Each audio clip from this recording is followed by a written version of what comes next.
We opened the door to the isolation zone and quickly closed it behind us. A gray corridor stretched out before us, flanked by rows of steel doors leading to isolation rooms. The fact that we couldn't leave the door open for ventilation made it even more unnerving. I swallowed hard and kept scrubbing the floor. The sounds I had heard when leaving this area last time echoed faintly through the silent hallway. Help me, please help me. I deliberately made loud noises as I rinsed the mop, hoping to drown out the unsettling sounds. Supervisor Park Min-seong stopped mopping, suddenly lifting his head.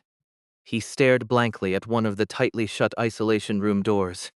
Ro, I hear the section chief's voice from over there. No, you don't. Let's keep cleaning, Supervisor Badger. 5. If your partner starts saying crazy things, leave them and run. Got it?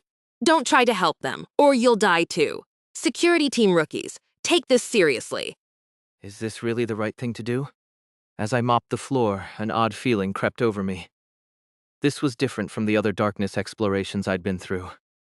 There were no manuals, wiki entries, or escape pattern analyses to rely on, just the advice of an anonymous veteran. Here I was, cleaning through the night in an eerie location without any concrete information. I really felt like I was doing some odd part-time job in a creepy place without adequate preparation. What the hell am I even doing here? I quickly stepped aside. At the end of the gray isolation corridor, someone was approaching.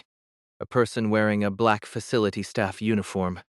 They gave us a slight nod as they passed us and then spoke. Oh, you're the cleaning staff for tonight. Their tone was casual. What a relief. As the supervisor and I nodded back, the staff member quickly added in a slightly awkward tone. I'm the night patrol officer tonight. Sometimes the cleaning staff gets startled, so I wanted to let you know. 7. Occasionally, you might run into a night patrol officer. They'll appreciate it if you give them a bottle of water. If you have one, share it. It's always better to maintain a good atmosphere when working together at night. Hello. Would you like a bottle of water? Oh, I'd really appreciate that. At Supervisor Park Min-seong's subtle signal, I handed one of the bottled waters we'd been supplied to the patrol officer. The officer took it and gulped it down on the spot. Well then, see you around. With the bottle still to his lips, the officer headed back down the isolation corridor toward the storage room. The security team in this company doesn't have positions like patrol officer. Remember, don't ask unnecessary questions. My throat just keeps getting dry. From a distance, I could see the words unknown lab, faintly stamped on the back of the so-called patrol officer's uniform. The sound of footsteps and swallowing disappeared, as if swallowed by the darkness, the moment the officer turned the corner of the corridor. I really feel like I've stepped into a horror movie. I resumed mopping, trying to distract myself by chatting with Braun or talking casually with Supervisor Park Min-seong, all while doing my best to ignore the eerie noises coming from the isolation rooms. Finally, we were almost done cleaning the corridor. Exchanging relieved glances, the supervisor and I smiled at each other. Let's wrap things up and head out. Sounds good. I think we finished pretty quickly. Oh, wait. Suddenly remembering something, Supervisor Park Min-seong rummaged through his pocket and pulled out another piece of paper. This is supposed to be a tip for later in the night. They told me to read it a bit after the shift started, so I thought you should have it too. What else could possibly happen? Good thing we're almost done. I stifled a mental scream as I hurriedly read the tip. 11. It's time to tell you this. By now, it's probably been about 3 hours since you started cleaning, right? Around this time, you'll start hearing a crazy voice coming from isolation room B14. Supervisor, it's around 3 a.m. now, right? Yeah, it's about that time. Is someone there? Is someone there? Is someone there? Is someone there? Is someone there? Is someone there? Do you want me to tell you how to get out of here? How to survive? How to bring the dead back to life? Do you want to know this company's secrets? Just come closer. Come a little closer, and I'll tell you the truth about the world. I wanted to fling the door open and sprint to the storage room, leave this place behind, tell the security team leader I quit, hand the remaining nostalgia candy to Supervisor Park, and never come back here. But I couldn't. So instead, I focused on reading the tip. Irium Nim. It'll start calling you by something weird and babbling about happiness and some nonsense like that. Just yell back at it. Curse if you have to. It'll shut up. If you don't want to curse, just tell it to get lost. I really didn't want to. But to tell it to get lost, I opened my mouth. I pulled out the first sheet of tips I'd been given earlier. There, it clearly said, 4. Let me emphasize again. Ignore any sounds coming from the isolation rooms. Don't respond. Tips 4 and 11 directly contradicted each other. Which one am I supposed to follow? Contradictory rules often show up in these kinds of workplace ghost stories, but there's usually no definitive answer about which one is correct. Was it that the rules changed as time passed? Or was the second sheet itself faulty? Or maybe... Supervisor Park Min-seong pushed me back. The door to Isolation Room B14 started to open. I stood frozen, staring at Isolation Room B14. The rusty hinges groaned like a scream as the door to the Isolation Room began to open. It was a door that should never have opened, and from within, a dark figure. I immediately turned and sprinted toward the exit of the isolation corridor. Beside me, I could hear Supervisor Park Min-seong running just as frantically. Survival instincts pushed my legs forward while my mind raced in confusion. What the hell is this? But before I could decide which rule to follow, the door opened. What on earth is in there? Both of us nearly stumbled at the same time. That voice, we both recognized it. But without looking back, we kept running, rounding the corner toward the green emergency exit sign at the end of the hallway. Cleaning tools clattered to the floor as we abandoned them. My chest burned as I gasped for air. Just as Supervisor Park Min-seong reached the emergency exit and grabbed the doorknob, Unauthorized opening of isolation room detected. Corridor lockdown initiated. red emergency lights began flashing in the hallway, accompanied by the cold, emotionless voice of the system. The sound of a security shutter descending outside the emergency exit echoed through the air. Park Min-seong and I exchanged looks in the momentary pause. We were trapped inside. I fumbled in my pocket. Maybe there was something in the work tips about what to do in this situation. Unbelievable. You two are the very definition of dumb and dumber. Did you trade your exploration manuals for candy? Where the hell did all your composure go? The voice was dry, laced with exasperation. Annoyed, but strangely casual. This is driving me crazy. No, wait, maybe I should commend you for being cautious. Huh. A voice that was now right behind us. But there was no eerie laughter. No cold hand reaching out from the darkness. No spine-chilling phenomenon like I expected. Damn it. Ha, no, calm down. Listen, guys, I know I sounded nuts earlier, okay? But I had no choice. I needed to use an escape item. I didn't have time to explain. Just wrap your heads around it already, will you? What else could I do? I acted crazy to try and extract some info while I was at it. But then the item activated, the door opened, and I escaped. Snap out of it. I'll give you 10 seconds. Hurry. Assistant manager? Before I could stop him, Supervisor Park Min-seong turned around. And so did I. And there, standing in the hallway, was a familiar silhouette. Sharp, piercing eyes. A cold-looking woman in a crisp suit. Standing in the corridor was none other than Assistant Manager Eun Ha-jae. Are those supposed to just lie there? No, whatever. Let's sort that out later. First, let's deal with this. The grip of Supervisor Park Min-seong's hand on my shoulder slackened. We stared blankly at her. Eun Ha-jae's face softened, a trace of an expression forming. Calm, poised, with a slight undertone of fatigue and exasperation, she wore the face of a boss who'd seen too much, and on her lips a sharp-edged smile. This goddamn company, huh? She shook her head with a deep sigh, then gestured toward us. Sorry to trouble you, but can you help me out? Just open the door to the isolation corridor for me. After that, I'll handle the rest and get out. Supervisor Park Min-seong and I didn't respond. It was as if we had made a silent pact to say nothing. My head felt like it was going to explode. Eun Ha-jae smirked wryly. Can't even respond. Well, that's a wise choice. I would done the same. Why does it sound so convincing? Why does it feel so real? Remember, the assistant manager resigned. There's no way she's here. Is there really no way? I suddenly recalled all the strange things that had left me uneasy until now. The abrupt loss of contact with Assistant Manager Eun Ha-jae. Passing her equipment without meeting her in person. Unanswered text messages except for read receipts, phone calls that never connected. All of it, only hearing about her through Section Chief Lee Jae-hyun. Is it because she's trapped here? I quickly ran through the criteria for being transferred to the isolation zone by the security team. Emergency contamination, internal anomalies, dangerous individuals, spies, disciplinary actions, and other ominous, something conditions marked with black boxes. Plenty of possibilities.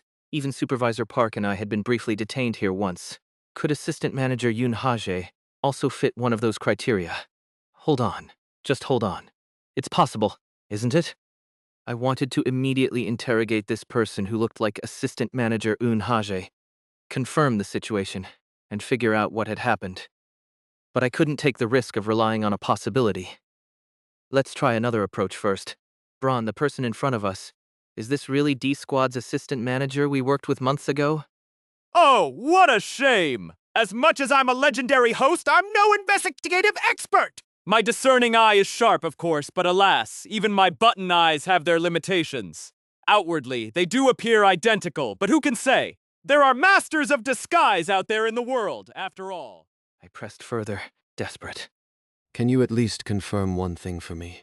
Just based on what you see, what's your gut feeling? I trust you. If that's the case, I'd be happy to answer, friend! I took a deep breath.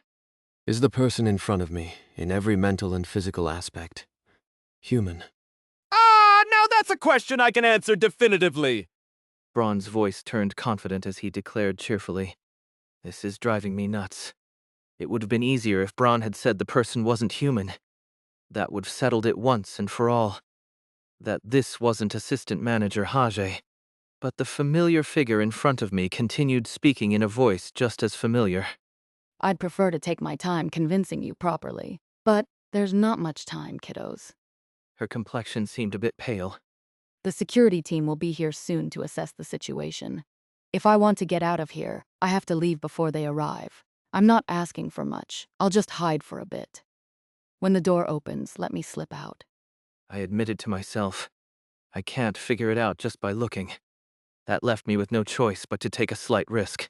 I turned to Supervisor Park and spoke directly. Don't you think encountering the assistant manager on leave in the security team's isolation area is an impossible scenario? That's true, yeah? Oh, indirect dialogue. Interesting approach, Ro. Assistant Manager Yoon Ha-jae chuckled softly before muttering quickly under her breath. They probably stuck me here, telling me to think it over until I changed my mind about resigning. In hindsight, trusting this goddamn company was my mistake. Fuck.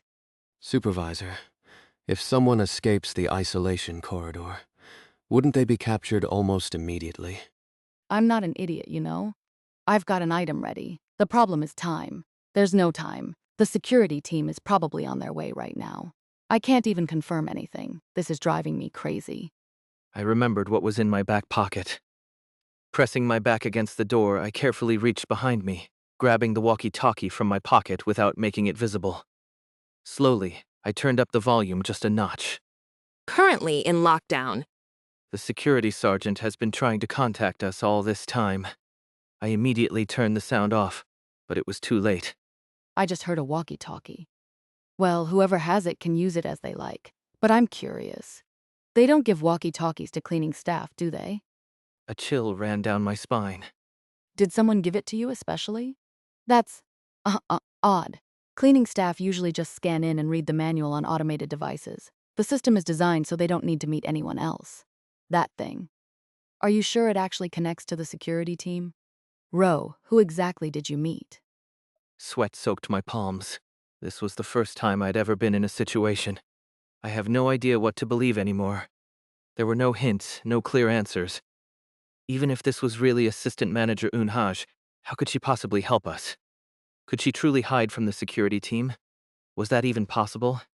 If I want to figure out the situation even a little more, I remembered what I'd originally planned to check. The second sheet of tips. If I read all the remaining tips, maybe I can piece together the truth.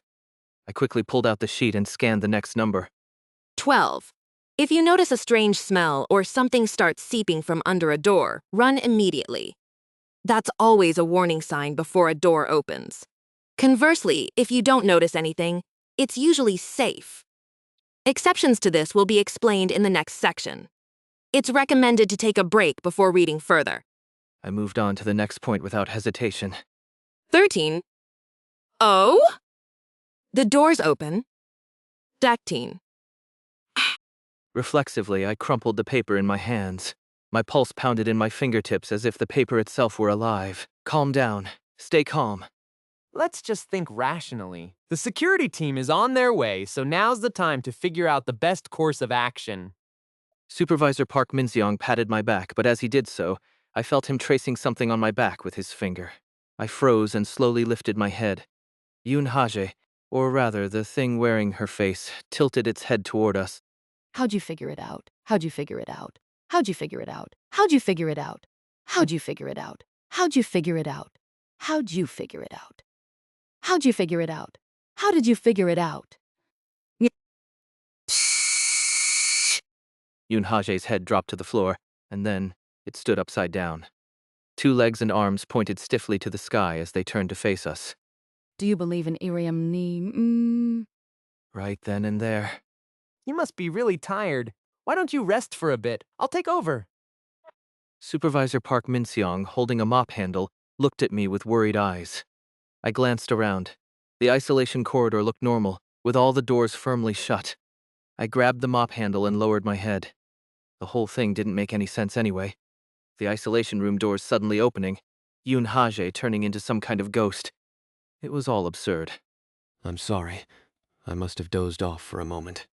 You don't need to apologize. It's fine. You were working during the day, too. Of course you're tired. Supervisor Park Min-seong gave my back a reassuring pat. Let's hang in there just a little longer. We only have 2 days left. Supervisor, what day is it today? It's past midnight now, so it's the 30th. December 30th. Since yesterday's cleaning went smoothly, let's finish today's as well without any problems. Oh, here's a new tip sheet. They told us to read this on the 2nd day. It's for you, Ro! With trembling hands, I checked the work tip note. 11. Are you doing this for 2 nights in a row? Sometimes they give you a day off after a night cleaning shift, but doing consecutive nights, that's rough. Anyway, here are the tips. During the wee hours of the morning, I gotta stop reading. The last section of the previous note had clearly seemed corrupted somehow. While the first note might have been reliable, starting from the second sheet, the notes themselves could be traps. I firmly folded the piece of paper and shoved it back into my pocket. Then I raised my head to glance at the tightly shut doors of Isolation B, my gaze eventually landing on one particular door. Just what the hell is going on? I needed to organize my thoughts. I had clearly been in the middle of my first shift. It was around 3 a.m., nearing the end of cleaning when the door to an isolation room suddenly opened and Assistant Manager Eun Haje. No, something that looked like Assistant Manager Eun Haje appeared. And the moment Supervisor Park Min-seong realized its true nature, it immediately did something horrific. From then on, my memory went blank. But why had an entire day disappeared, and why had it suddenly become the second night with the story ending as, we finished cleaning safely? The way events were structured, it almost felt like I had regained consciousness just before this all happened. I glanced at the digital watch on my wrist. Supervisor, come with me immediately. After shouting at Supervisor Park Min-seong, I immediately bolted down the corridor. Reaching the metal door at the far end, still glowing faintly under the green emergency exit light, I opened it and ran outside. I shut the door the moment Supervisor Park Min-seong stepped out, cutting off his confused voice.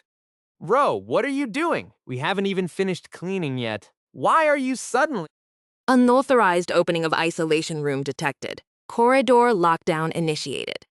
As if on cue, red emergency lights flared, and containment shutters began descending over every door, including the one leading to the corridor we had just escaped from. Supervisor Park Min-seong's expression stiffened. Wait a minute. Ro, you knew this would happen. I immediately pulled out my walkie-talkie, turned it on, and cranked up the volume. Then I pressed the button. If the thing wearing Yoon Haje's face said not to trust the walkie-talkie, it was all the more reason to believe this was reliable. JC, something came out of the isolation room.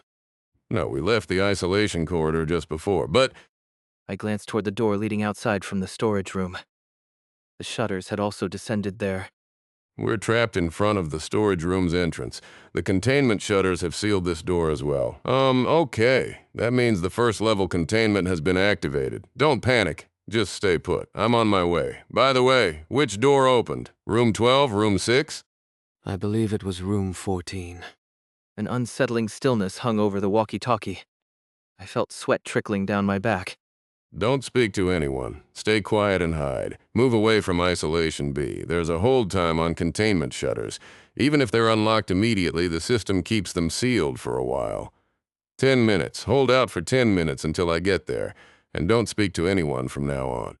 The transmission ended. Silence settled over the dimly lit storage room, bathed in the red glow of the emergency lights. I glanced to my side. Supervisor Park Min-seong, who had overheard everything, looked pale and was carefully stepping away from the door leading to Isolation B. The door rattled violently. Something was pounding on the door from inside the sealed corridor, hard enough to shake the containment shutters. And faintly I could hear a voice. Hey, what the hell? Supervisor Park Min-seong covered my ears and pulled me further toward the front of the storage room, away from the isolation corridor door. Only when we were a safe distance away did he lean in and whisper urgently, There's no way we should be able to hear that sound through the containment shutters. That's not real. That's not... He swallowed nervously. It's really something. Just like you said, something came out. Someone from the security team would arrive in 10 minutes, right? Until then, let's not respond to anyone, no matter who tries to talk to us. Don't speak first, no matter what. I slowly nodded. Supervisor Park let out a sigh of relief and sank to the floor. By the way, Ro, how did you know that the isolation room door was going to open? It's complicated, but first, I need to ask you something. What exactly happened on our first day here? Confusion spread across Supervisor Park's face. Huh? On the first day? We just cleaned normally and, well, sure, a few things from the work tips happened, but we handled them and then went home, didn't we? The examples he listed matched everything we had experienced, up until the chaos with the isolation room. Do you remember giving me the second tip sheet during the early hours? Supervisor Park's face hardened. There is no second sheet. Are you sure you're okay? Could you have been affected when the isolation room door opened? Hang on. Let me check today's work tips. I stopped Supervisor Park from pulling the note out of my pocket. Wait a moment. How did you even get that work tip sheet in the first place? Huh? I got it as part of the tips that circulate in the security team. And who exactly gave it to you? Can you describe the person who gave it to you? Of course. Actually... Supervisor Park Min-seong's face turned pale. He opened his mouth as if to answer, but closed it again, repeatedly struggling to speak. Eventually, he admitted, I'm sure it was... Huh? Was it left in the dorm room, or maybe a fellow security team newbie gave it to me? Wait, was there even another newbie here? What? Huh? What's going on? It's fine. Don't think about it anymore. Let's just stay still for now. Supervisor Park curled up quietly, lowering his head. Let's just focus on getting out of here. When the door opens, we leave immediately. No looking back. With our accounts conflicting, I couldn't tell what was real or fabricated. I couldn't discern reality from falsehood, nor did I know what to believe. All I had was the oppressive weight of fear in this situation. Oh, am I under some kind of spell? But no, my silver ring was still on my finger. That should have offered strong resistance against illusions, hallucinations, or brainwashing. Let's think logically. I forced myself to focus. 1. My mind is intact. 2. Everything I'm experiencing is real. 3. This is an external phenomenon unrelated to my mental state. For an objective perspective on this phenomenon, the plushie in my pocket might hold the answer. And Braun, I need to ask you something. Can you help? I frantically searched my pocket. Even when I called again, there was no response. Ah, here I am, my friend! Relief washed over me as I clutched the soft, plush figure in my hand. Apologies for the delay in responding! It took me a moment to catch up, I must admit! Why did you need time to catch up with me? Oh, because you jumped straight to the 30th, Mr. Roe dear! The cheerful voice made an incomprehensible statement. But I'm not blaming you.